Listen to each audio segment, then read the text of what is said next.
जिसका जिक्र किया ख्वाजा तारिक रहीम साहब ने कि फेडरल लेजिस्लेटिव लिस्ट के शेड्यूल 4 के मुताबिक सुप्रीम कोर्ट अपने प्रैक्टिस एंड प्रोसीजर के जवाबित खुद बनाती है, जिसकी बुनियाद पर ये एप्लीकेशन मूव हुई इसके अगेंस्ट। आमिर साहब, एक तो ये, दूसरा ये कि आज सवालात में भी ये बात आई कि क्या चीफ जस्टिस के इख्तियारात जो एक्सरसाइज होती है वो अब कमेटियां करेंगी?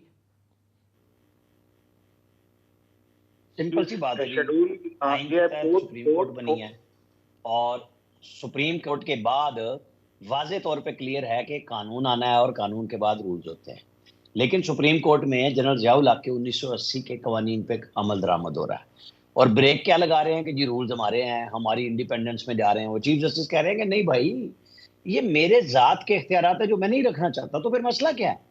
एक चीफ साहब रखना चाह रहे थे क्योंकि वो मर्जी के बेंच बनाना चाह रहे थे, एक चीफ चाहते हैं कि वो इज्तिमाई विजडम में आ जाए और वो लोग फैसला करें दो सीनियर जजों के साथ बैठ के।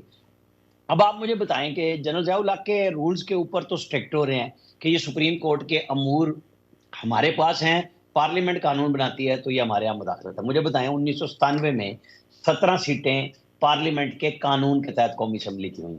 आपको ये पता है, हमें पता है कि वो आइन के तहत नहीं हुई, नवाज शरीफ ने ही बनाई। बिल्कुल ठीक। उसके ऊपर ही 17 जजेस बैठे हुए हैं, तो वहां पे क्यों नहीं कहा कि जी ये तो हम रूल के तहत चलाएंगे और हम अपनी मर्जी से, अब जिस तरह अपने बजट अपनी मर्जी से बना रहे हैं इस तरह हम अपनी तादाद भी खुद बनाएंगे? नहीं ना, एक सिस्टम है, कानून है, आइन है, उस और सुप्रीम कोर्ट भी इसी आइन के तहत है।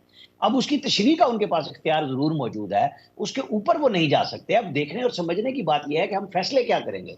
हमें ये सोच के देखना चाहिए जजेस साहिबान को भी कि रूल्स के तहत आप रेगुलेट करने को तैयार हैं, कानून के तहत रेगुलेट करने को तैयार नहीं है, और रूल्स भी वो जो एक चीफ मार्शल एडमिनिस्ट्रेटर ने बनाए, आप उनको सबसे अच्छा और जरूरी समझते हैं और बात कर रहे हैं और बता रहे हैं।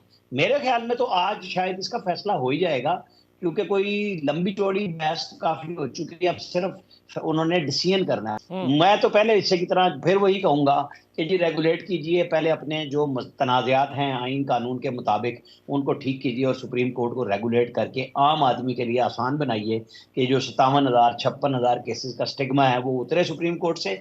यहाँ इंसाफ जल्दी मिलेगा तो फिर जो लाखों केसेस लोअर जुडिशरी के पास पड़े हुए हैं उनको भी तेजी से फैसला होगा और इंसाफ फिर नजर आएगा होता हुआ।